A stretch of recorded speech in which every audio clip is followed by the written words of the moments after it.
જાતને આપના વધસ્તંભની આડ પાછળ સંતાડું છું, કે જેથી આજે ફક્ત અને ફક્ત પ્રભુ ઈસુ આપના જ નામનો મહિમા થાય. પ્રભુ ઈસુને લીધે આમીન. હીલિંગ, સાજાપણું.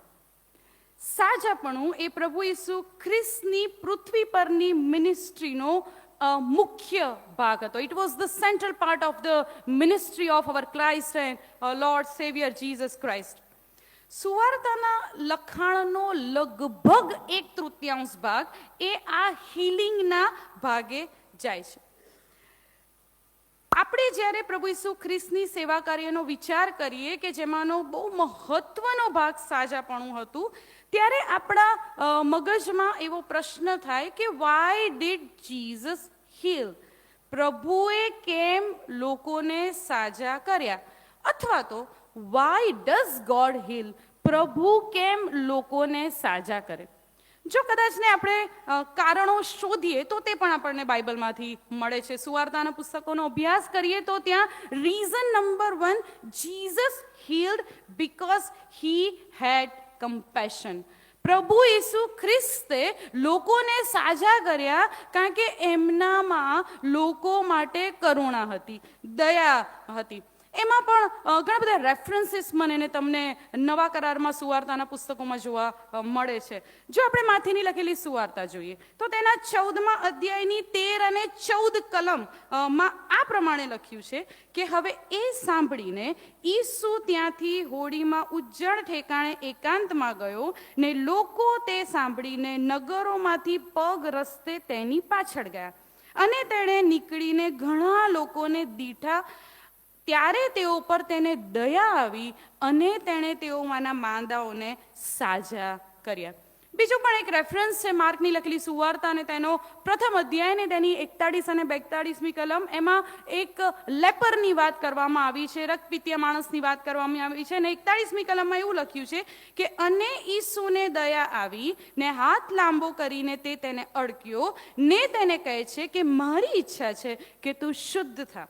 લુકની લખેલી સુવાર્તાના 7મા અધ્યાયની 11મી કલમથી આગળ જે નાઈન નગરની વિધવાના સંદર્ભમાં એ વાત છે, ત્યાં 13મી કલમમાં લખ્યું છે કે તેને જોઈને પ્રભુને તેના પર કરુણા આવી. કરુણા, કમ્પેશન. કમ્પેશન માટેનો જે હિબ્રુ શબ્દ છે તે છે રાચેમ, RACHAM, which is derived from the root word of rechem. It's RECHEM, which means womb. રાચેમ શબ્દ એ હિબ્રુ કમ્પેશન શબ્દ એ હિબ્રુ શબ્દ રાચેમ પરથી ઉતરી આવ્યો છે કે જેનો જે પોતે એ રેચેમ એવા શબ્દ પરથી ઉતરી આવ્યો છે, જેનો ગુજરાતીમાં અર્થ થાય છે વુમ્બ એટલે ગર્ભ.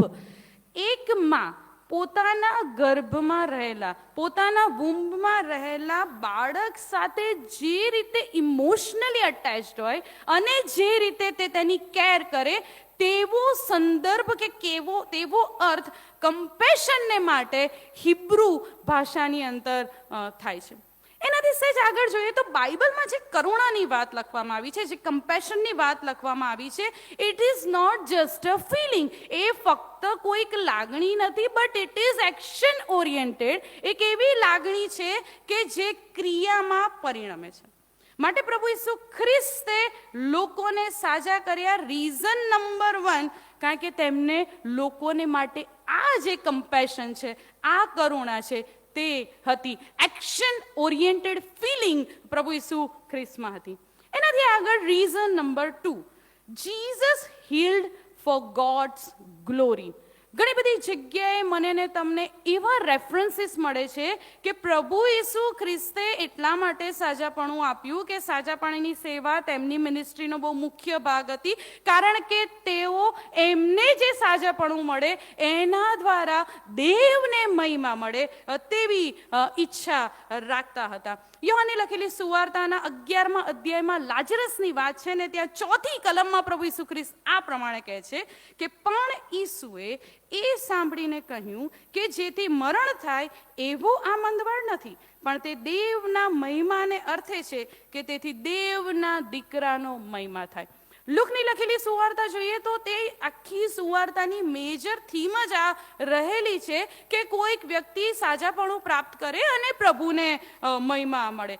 લુકની લખેલી સુવાર્તાના 5મા અધ્યાયની 24 થી 26 કલમની અંદર પેલા પક્ષઘાતીનું ઉદાહરણ છે. એનાથી આગળ જોઈએ લુકની લખેલી સુવાર્તાના 7મા અધ્યાયની 16મી કલમમાં એ નાઈન નગરની વિધવાના એ દીકરાની વાત છે. ત્યાં પણ એવો સંદર્ભ હું અને તમે જોઈએ છે. એનાથી આગળ લુકની લખેલી સુવાર્તાના 18મા અધ્યાયના 33 થી 42મી કલમની અંદર એ આંધળા ભિખારીની વાત છે કે જેમાં પણ તેને મળતા સાજાપણાને લીધે પ્રભુનો મહિમા થાય એવો સંદર્ભ ત્યાં નોંધવામાં આવ્યો છે. માટે reason number 2, Jesus healed for God's glory.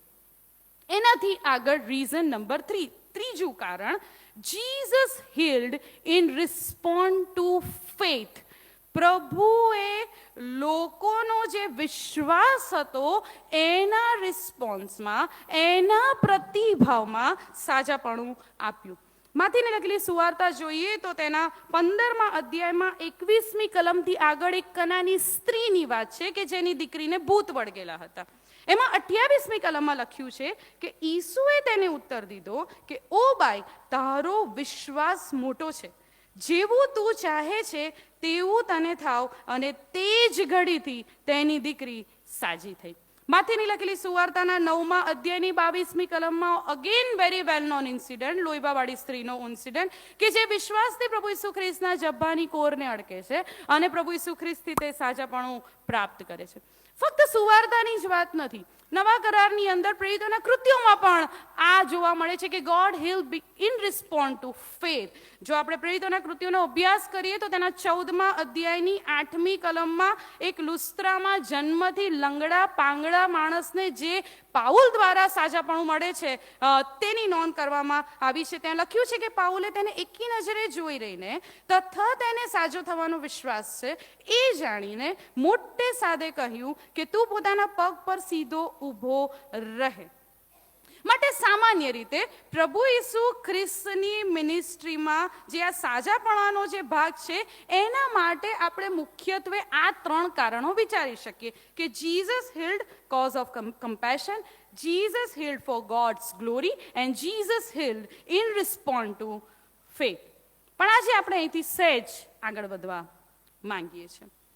પ્રભુ ઈસુ ખ્રિસ્તે જ્યાં જ્યાં જે જગ્યાએ જે કોઈ શારીરિક સાજાપણું પ્રાપ્ત કરવા માંગતું હતું તેને શારીરિક સાજાપણું આપ્યું.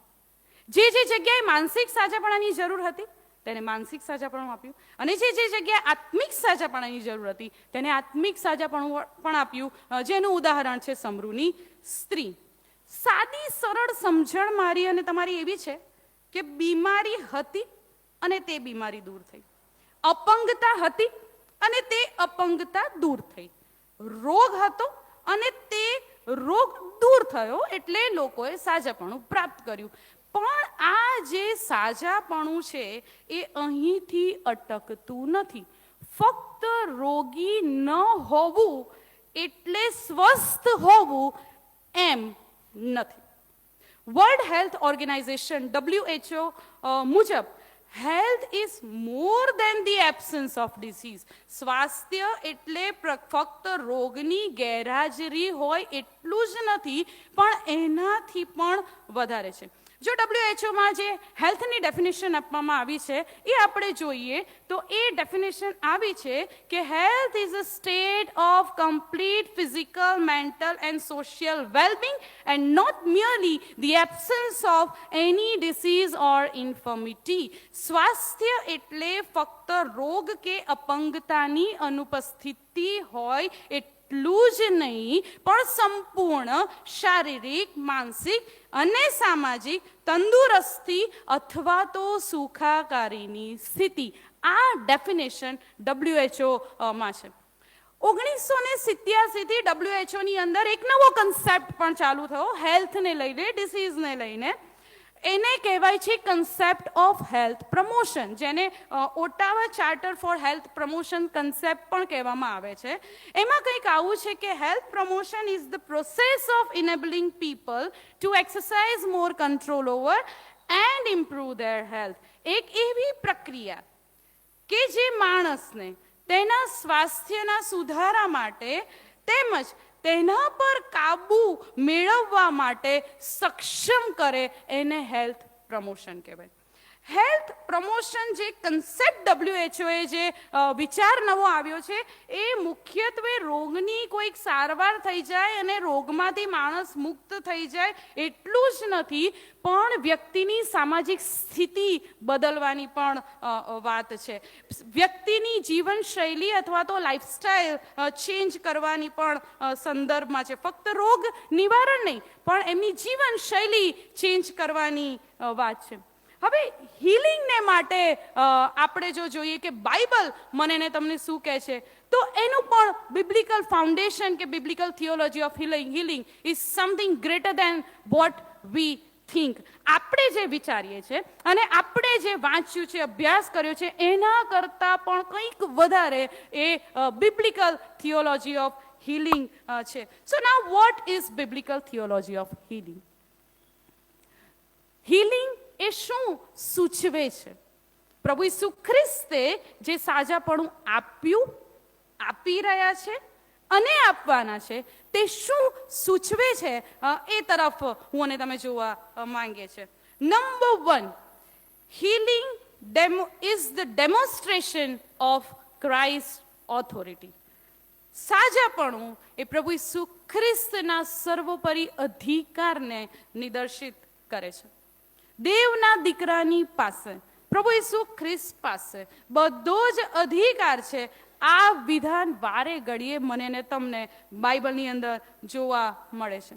આનાથી પહેલા જ્યારે મેડિકલ સન્ડેના દિવસે મને આ સ્થળે પ્રભુ ઘરમાં આપની સાથે પ્રભુનું વચન શેર કરવાની તક મળી હતી, ત્યારે મેં આ અધિકારના સંદર્ભમાં વાત કરી હતી. અને મેં કહ્યું હતું એ સમયે કે જ્યારે પ્રભુ ઈસુ ખ્રિસ્તે સાજાપણું આપ્યું, ને જો આપણે સુવાર્તાનો અભ્યાસ કરીએ તો ત્યાં કોઈ પણ જગ્યાએ એવું નથી લખ્યું કે ઈસુએ પ્રાર્થના કરી અને લોકો સાજા થયા. Jesus just exercised his authority and people got healed. પ્રભુ ઈસુ ખ્રિસ્તે એ અધિકારથી લોકોને સાજા કર્યા, એ આપણે જોયું હતું. અને એ જ અધિકાર માથેની લખેલી સુવાર્તાના 9મા અધ્યાયની 1લી અને 2જી કલમમાં પ્રભુ ઈસુ ખ્રિસ્ત પોતાના શિષ્યોને આપે છે. This means healing is the demonstration of Christ's authority. એનાથી સહેજ આગળ વધીએ.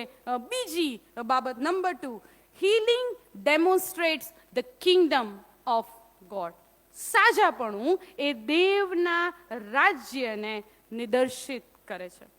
આપણે જોઈએ કે ઉત્પત્તિના 1લા અધ્યાયમાં માણસને દેવની પ્રતિમા પ્રમાણે ઉત્પન્ન કરવામાં આવ્યા.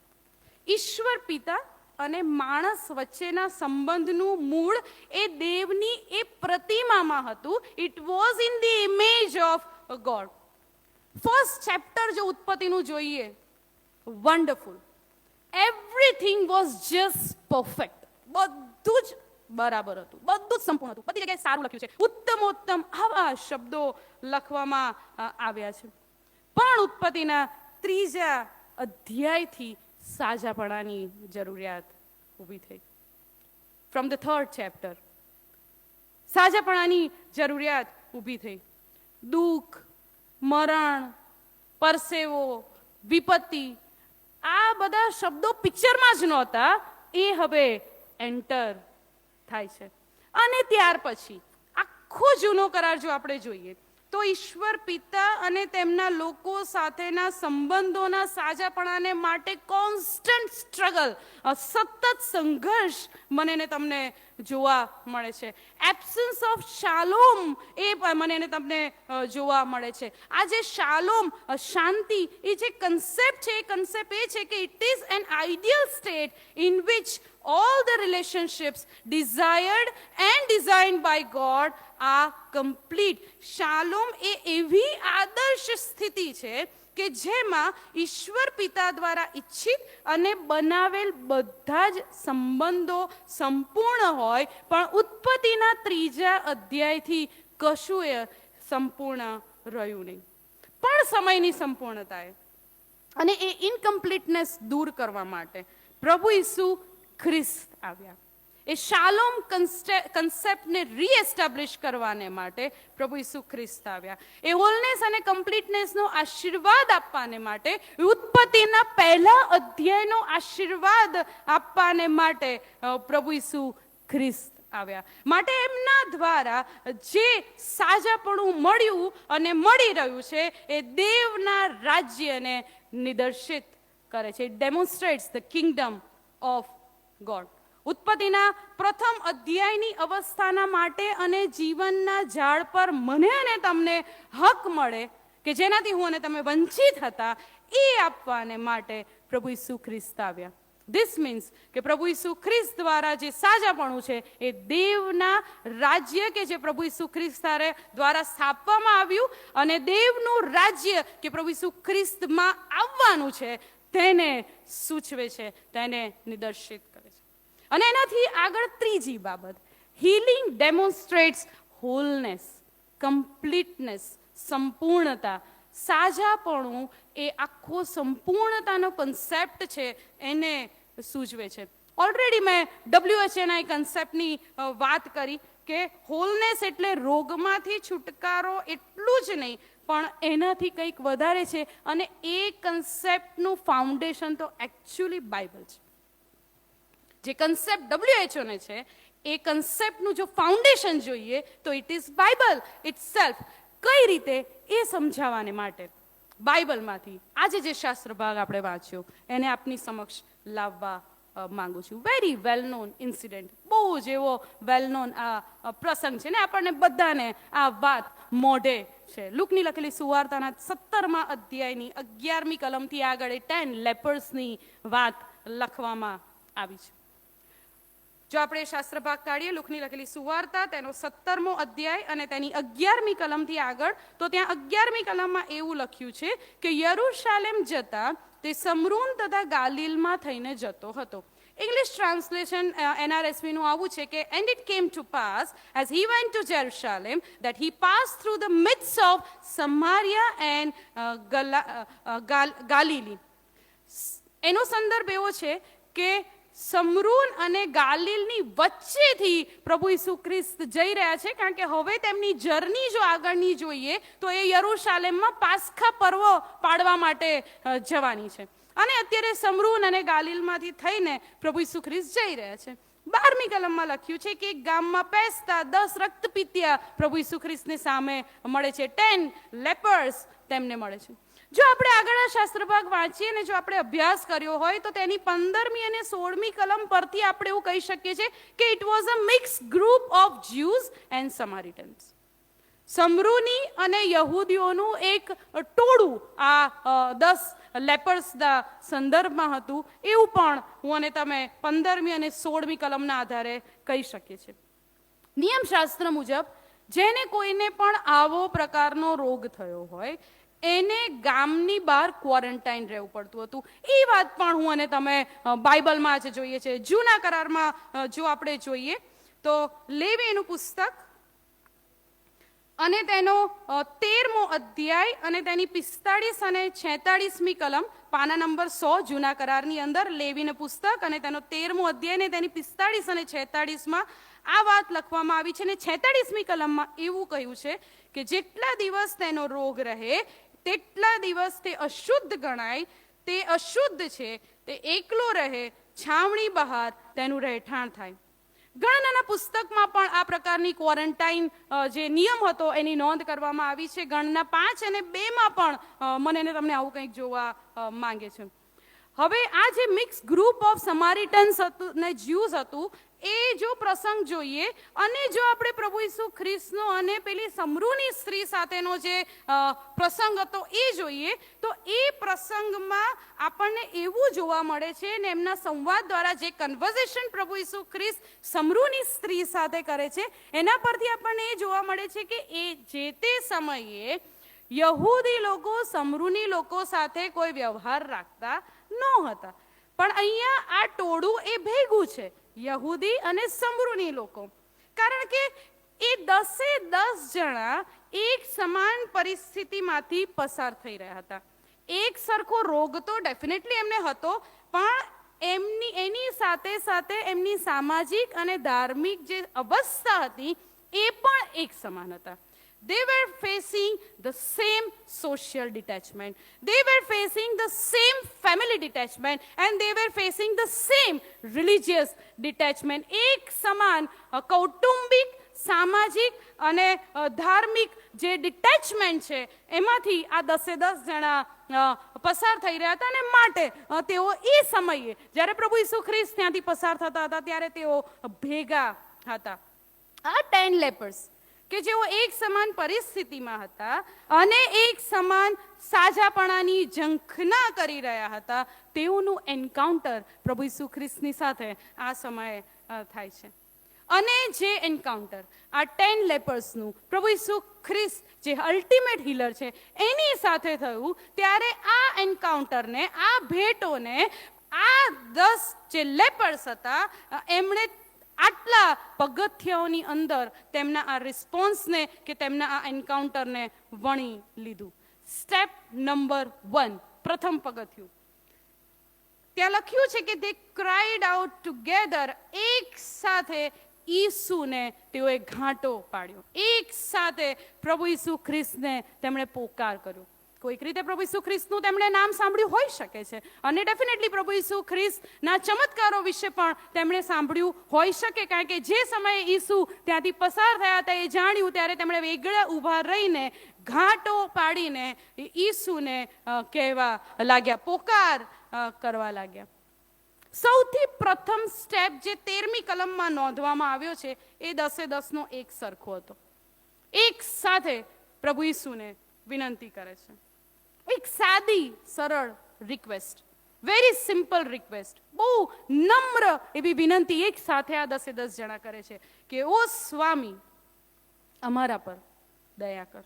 ઓ લોર્ડ, હેવ મર્સી અપોન અસ. અત્યંત દયનીય સ્થિતિમાં જે લોકો પસાર થઈ રહ્યા છે એમના પર કોઈના દ્વારા પણ દયા કરવામાં આવી રહી હોતી નહીં. તેમને ત્યજી દેવામાં આવ્યા હતા, એમને છોડી દેવામાં આવ્યા હતા, એમને મૂકી દેવામાં આવ્યા હતા, અને માટે અત્યારે તો કોઈક એમની પર દયા કરે ને એવી ઝંખના તેમને હતી. અને માટે 10 જણા, irrespective of any community, ultimate healer અને દયાના સાગર પ્રભુ ઈસુ ખ્રિસ્તની પાસે મોટે ઘાટે પોકાર કરીને દયાની વિનંતી કરે છે. Step number 1, they cried out together. એક સાથે ઘાટો પાડીને તેમણે ઈસુને પોકાર કર્યો. એનાથી આગળ જો જોઈએ તો દયાને માટે વિનંતી પ્રભુ ઈસુ ખ્રિસ્તને કરવામાં આવી છે, અને હવે પ્રભુ ઈસુ ખ્રિસ્તનો રિસ્પોન્સ આ વિનંતીને સામે શું હતો એ 14મી કલમમાં નોંધવામાં આવ્યો છે. ત્યાં લખ્યું છે કે તેઓને જોઈને તેણે એટલે કે ઈસુએ કહ્યું કે જાઓ, તમે તમારા શરીરને યાજકોને દેખાડો. પ્રાર્થના કરી છે કોઈક રીતે આ પરિસ્થિતિમાંથી બહાર આવવાની, પ્રાર્થના કરી છે કે કોઈક રીતે તેમની ઉપર દયા કરવામાં આવે. હજુ સુધી તેમની આ સ્થિતિ બદલાઈ નથી, હજી સુધી રોગમાંથી તેઓને મુક્તિ મળી નથી. બટ સ્ટેપ નંબર 2, એક સાથે પ્રભુ ઈસુ ખ્રિસ્તની આજ્ઞા માનીને યાજકને પોતાના શરીરોને દેખાડવાને માટે તેઓ નીકળી પડે છે. They just obeyed what Christ asked them to do. પ્રભુએ જે કરવાનું તેમને એ સમયે કીધું એ તેઓ એક સાથે આજ્ઞા માનીને, ન કેવળ આજ્ઞા માનીને વિશ્વાસ સહિત ત્યાંથી નીકળી પડે છે. કેમ પ્રભુ ઈસુ ખ્રિસ્તે આ 10 લેપર્સને તેમના બોડીઝને, તેમના શરીરોને યાજકને દેખાડવાનું કહ્યું? એના માટે 2 શાસ્ત્ર ભાગમાંથી 2 કલમ આપણે જોવા માંગીએ છીએ. પાના નંબર 99 પર લેવીના પુસ્તકના 13મા અધ્યાયની 44 અને 45મી કલમ. જૂના કરારમાં પાના નંબર 99, લેવી 13, 44 અને 45. ત્યાં લખ્યું છે કે અને 7મે દિવસે યાજક તેને તપાસે, અને જો તે ત્વચામાં પ્રસરતું જણાય તો યાજક તેને અશુદ્ધ ઠરાવે, એ તો કોઢનો રોગ છે. મીન્સ કે ડાયગ્નોસિસ યાજક કરે. બીજો એક જો કલમ જોઈએ, લેવીના પુસ્તકમાં જ 14મા અધ્યાયની બીજી કલમ, એટલે કે પાના નંબર 100 પર ત્યાં લખ્યું છે કે અને યહોવાએ મૂસાને કહ્યું કે રક્તપિત્તના શુદ્ધિકરણને દિવસે તેના વિશે આ નિયમ થાય, એટલે તેને યાજક પાસે લાવવો અને યાજક તેને તપાસે, અને જો કોઢિયાના શરીરમાંથી કોઢનો રોગ મટી ગયો હોય તો યાજક એવી આજ્ઞા કરે કે જેને શુદ્ધિકરણ કરવાનું હોય તેને સારું. અને પછી એ શરૂઆતની 6-7 કલમની અંદર એ લખવામાં આવ્યું છે. એનો અર્થ એ થાય કે ફિટનેસ સર્ટિફિકેટ પણ યાજક આપે. અહીંયા ડોક્ટરનો કોઈ રોલ આવતો છે નહીં. ડાયગ્નોસિસ પણ પ્રિસ્ટ કરે, યાજક કરે. અને એ શુદ્ધ થઈ ગયા હોય, રિકવર થઈ ગયા હોય તો એ જે મેડિકલ ફિટનેસ સર્ટિફિકેટ લેવાનું હોય એની પાસે પણ એને યાજક પાસે જવું પડે. અને આ ફિટનેસ સર્ટિફિકેટ નિયમશાસ્ત્ર મુજબ લેવા જવા સારું પ્રભુ ઈસુ ખ્રિસ્તે આ 10 લેપર્સને આવી આજ્ઞા કરી હતી કે તમે જઈને તમારા શરીરોને યાજકોને દેખાડો. પણ આ 10-10ને ખબર જ નહોતી કે માર્ગમાં તેમની સાથે શું થવાનું છે. કારણ કે તેઓ નીકળ્યા ત્યારે તેમનો આ જે રોગ હતો એ મટ્યો ન હતો. સ્ટેપ નંબર 2માં એ પ્રભુ ઈસુ ખ્રિસ્તની આજ્ઞા માની વિશ્વાસ સહિત નીકળી જાય છે. But on the way they realize that they are healed. રસ્તામાં તેમને માલુમ પડે છે કે તેમનો રોગ દૂર થયો છે, તેમને સાજાપણું મળ્યું છે. હવે રોગ દૂર થાય, સાજાપણું મળે, એ પછી નિયમશાસ્ત્ર ફોલો કરવું પણ એટલું જ જરૂરી હતું. ઇટ વોઝ મેન્ડેટરી, કારણ કે ઇટ ઇઝ રિટન, લખેલું હતું. યાજકની પાસે સૌ પ્રથમ તેમણે જવું જ પડે. રોગના શુદ્ધિકરણ પછી યાજક જ્યારે સર્ટિફાઈડ કરે કે okay fine, now you are fit to join your family, now you are fit to join your society, and now you are fit to join your church, એ પછી જ એ માણસ બીજા કોઈકને મળી શકે. that was in the law, એ નિયમશાસ્ત્રમાં હતું. અને માટે એ સમયે યાજક પાસે જવાની ટોપ મોસ્ટ પ્રાયોરિટી હતી આ 10 લેપર્સની. અને અલ્ટિમેટલી તો ઈસુની આજ્ઞાનું પણ એ લોકો અનુકરણ કરી રહ્યા હતા. 2 પગથિયા સુધી બધું જ લગભગ એક સરખું જ ચાલી રહ્યું હતું. એક સમાન પરિસ્થિતિ, વિચારો એક સમાન, એક સાથે રહેતા હતા, એક સરખી વિનંતી, એક સરખો વિશ્વાસ. પણ હવે આગળના સ્ટેપમાં કશુંક બદલાયું. 15મી કલમમાં લખ્યું છે કે તેઓમાંનો એક પોતે સાજો થયો, એ જોઈને મોટે ઘાટે દેવની સ્તુતિ કરતા પાછો ફર્યો. 16મી કલમમાં લખ્યું છે કે સાષ્ટાંગ દંડવત પ્રણામ કરીને તેનો આભાર માન્યો. આ સમરૂનીને ફિટનેસ સર્ટિફિકેટ લેવા કરતા, એ રિલિજિયસ ક્રિયા કરવા કરતા ગ્રેટિટ્યુડનો એટલે કે આભારી ભાવ રજૂ કરવાનો, અને જે ઘાટે તેણે દયાની અને સાજાપણાની ઝંખના વ્યક્ત કરી હતી, વિનંતી કરી હતી, એ જ ઘાટે પ્રભુની સ્તુતિ કરીને પોતાનો વિશ્વાસ પ્રોક્લેમ કરવાનું આ સમયે તેણે વધારે યોગ્ય ગણ્યું. પ્રભુ ઈસુ ખ્રિસ્તની પાસે સ્તુતિ કરીને પોતાનો વિશ્વાસ જાહેર કરવાને તે આવ્યો. જે સંબંધ બાંધવાને માટે, જે હોલનેસ અને રેસ્ટોરેશન, જે સંપૂર્ણતા અને પુનઃસ્થાપનનો આશીર્વાદ આપવાને માટે પ્રભુ ઈસુ ખ્રિસ્ત સ્વર્ગનું વૈભવ છોડીને પૃથ્વી પર આવ્યા, તે મેળવવાનું આ સમરૂનીને વધારે યોગ્ય લાગ્યું. And I think it was the ultimate, most important and most mandatory choice. મારું એવું માનવું છે કે એ આખરી બહુ જ અગત્યની તેની એ પસંદગી તેણે કરી. 10 લેપર્સ, એક સરખી પરિસ્થિતિ, એક સાથે સાજાપણું, પણ ત્રીજા પગથિયે, થર્ડ સ્ટેપ પર એ સમાનતા રહી નહીં, અસમાનતા થઈ ગઈ. અને તમે જુઓ, આ જે અસમાનતા થઈ તેની નોંધ બીજા કોઈએ નહીં, પ્રભુ ઈસુ ખ્રિસ્તે જ પોતે લીધી. આગળ 17મી ને 18મી કલમમાં આપણે જોઈએ ઈસુએ તેને પૂછ્યું, લુકની લખેલી સુવાર્તા તેનો 17મો અધ્યાય ને તેની 17 અને 18 કલમમાં ઈસુએ તેને પૂછ્યું કે શું 10 જણને શુદ્ધ કરવામાં આવ્યા નહોતા? તો બીજા 9 ક્યાં છે? દેવનો મહિમા પ્રગટ કરવાને પાછો ફરે એવો આ પરદેશી વિના કોઈ મળ્યો નહીં શું? અને ત્યાર પછી આ આખા પ્રસંગનું, આખા સંવાદનું, આખા એન્કાઉન્ટરનું સૌથી પડકારજનક વિધાન પ્રભુ ઈસુ ખ્રિસ્ત બોલે છે 19મી કલમમાં. અહીંયા લખ્યું છે કે તેણે તેને કહ્યું કે ઉઠીને ચાલ્યો જા, જા, તારા વિશ્વાસે તને બચાવ્યો છે. પ્રભુ ઈસુ તેને કહે છે કે you are saved by your faith. એનો અર્થ એમ પણ કહી શકાય કે 10 જણને શારીરિક સાજાપણાનો આશીર્વાદ તો મળ્યો, પણ બચવાનો આશીર્વાદ જે છે ને એ આ એકને જ મળ્યો. એનો અર્થ એમ પણ કહી શકાય કે આ પ્રસંગમાં પ્રભુ ઈસુનું વિધાન એ પણ દર્શાવે છે કે પેલો સમરૂની ફક્ત પ્રભુની સ્તુતિ કરવા કે થેન્ક યુ કહેવા માટે પાછો આવ્યો એમ નહીં, પણ એ હોલનેસ એટલે કે સંપૂર્ણતા અને રેસ્ટોરેશન એટલે કે પુનઃ સ્થાપન, અને એ જે ખંડિત થયેલી ઇમેજ હતી, પ્રતિમા હતી ઉત્પત્તિના 3 અધ્યાયની, એ પ્રતિમાને પાછી મેળવવાને માટે પ્રભુ ઈસુ ખ્રિસ્તની પાસે આવ્યો. અલ્ટિમેટલી એ બચવાને માટે ઈસુની પાસે આવ્યો.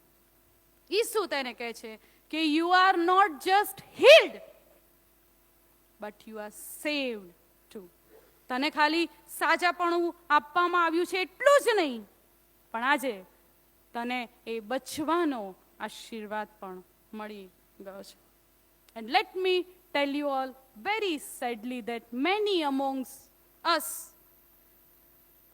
are only healed but not saved.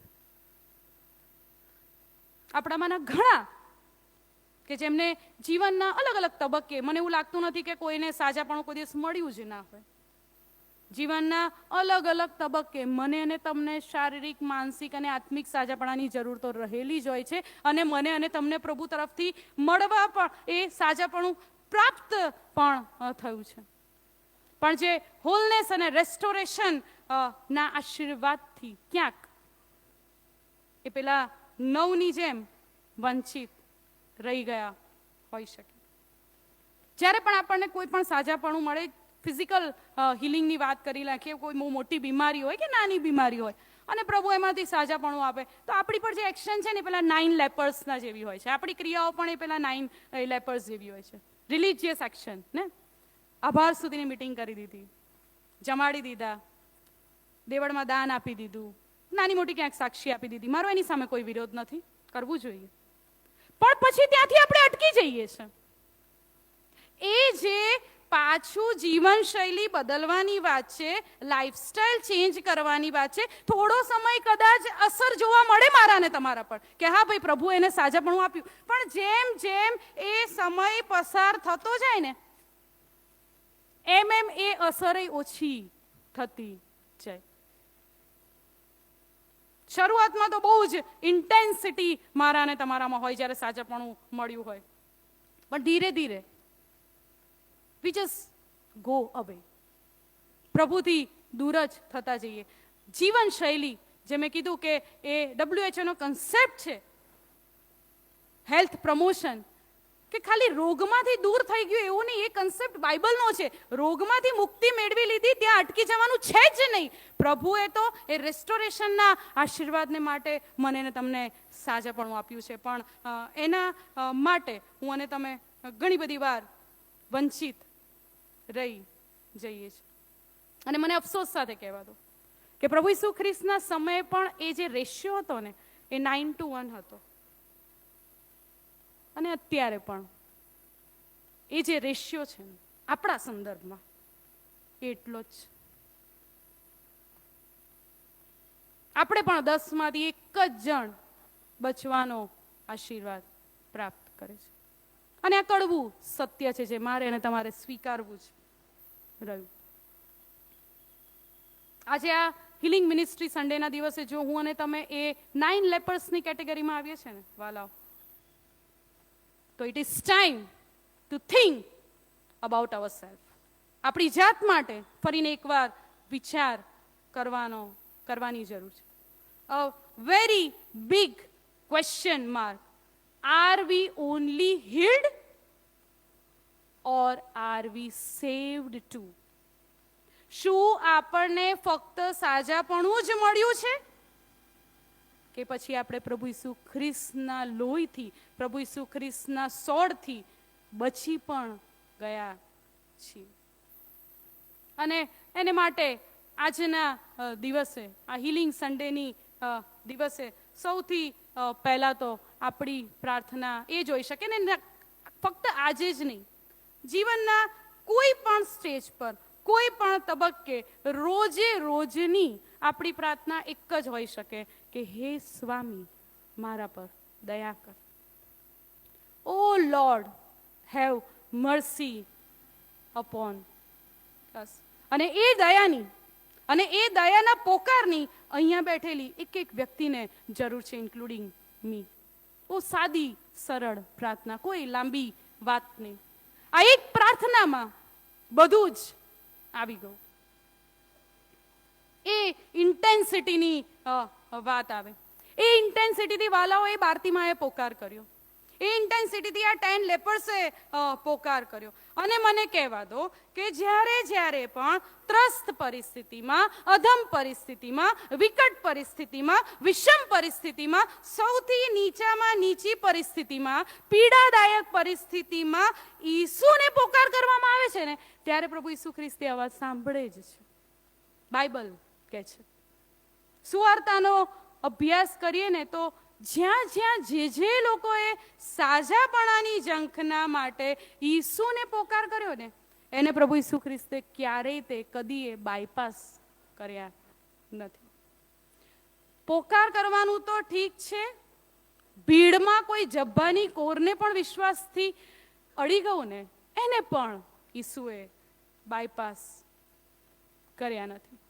ભીડ હતી, અલગ અલગ પ્રકારના અવાજ હતા. એ ભીડ અને એ અવાજ, એ જે તે પોકાર જે ઈસુને કરવામાં આવ્યો છે, એને જ્યારે દાબી દેવાની પ્રયત્ન કર્યો ને, ત્યારે પણ ઈસુએ તેમના એ પોકારને, તેમના એ ઘાટાને બાયપાસ નથી કર્યા. પ્રભુ ઈસુ ખ્રિસ્તે હિસ્ટ્રીમાં કોઈને કદીએ બાયપાસ કર્યા નથી. Bible is the proof. અને આજે ઈસુ તમને પણ બાયપાસ નહીં કરે. If you wish to cry out to the Lord and Saviour Jesus Christ, ઈસુને એ જ ઘાટાથી જો પ્રાર્થના કરીશું ને કે હે સ્વામી, મારા પર દયા કર, તો ઈસુ આજે તમને પણ બાયપાસ નહીં કરે. હોલનેસ, કમ્પ્લીટનેસ, સંપૂર્ણતા, દેવની પ્રતિમા, એની આશીષ પ્રભુ જરૂરથી મને અને તમને આપશે.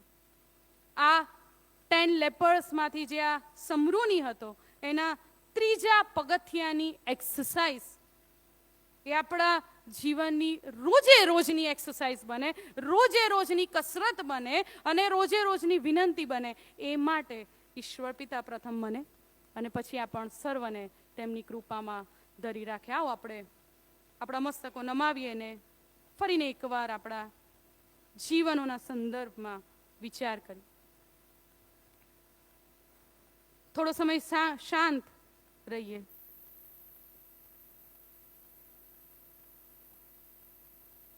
કેટલી બધી વાર સાજાપણાનો આશીર્વાદ પ્રભુએ તમને આપ્યો, આપણને આપ્યો, એ યાદ કરીએ. પણ એની સાથે સાથે એ પણ યાદ કરીએ કે શું ત્યાંથી અટકી ગયા, કે પછી ફક્ત એ ધાર્મિક ક્રિયાઓમાં આગળ વધી ગયા,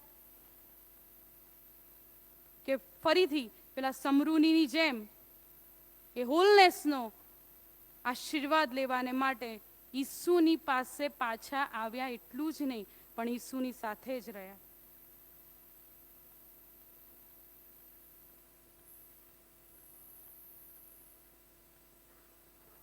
પ્રભુ, તમારા બાળકો તરીકે તમારી પાસે અમે આવ્યા છીએ.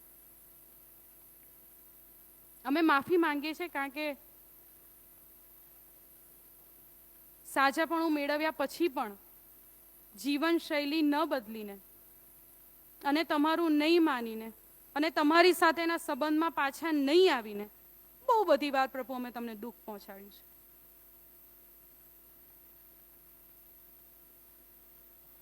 પણ આજે પ્રભુ, અમે જેવા છીએ તેવા તમારી પાસે આવ્યા છે. We need your grace. અમને તમારી કૃપાની જરૂર છે. અને એ સંપૂર્ણતાનો આશીર્વાદ પ્રભુ અત્યારે આ જગ્યાએ અહીં બેઠેલી એક વ્યક્તિના હકમાં પ્રભુ ઈસુના નામમાંથી જાહેર કરવામાં આવે. ઈસુના લીધે અમારી પ્રાર્થના સાંભળો અને સ્વીકાર કરો. આમેન.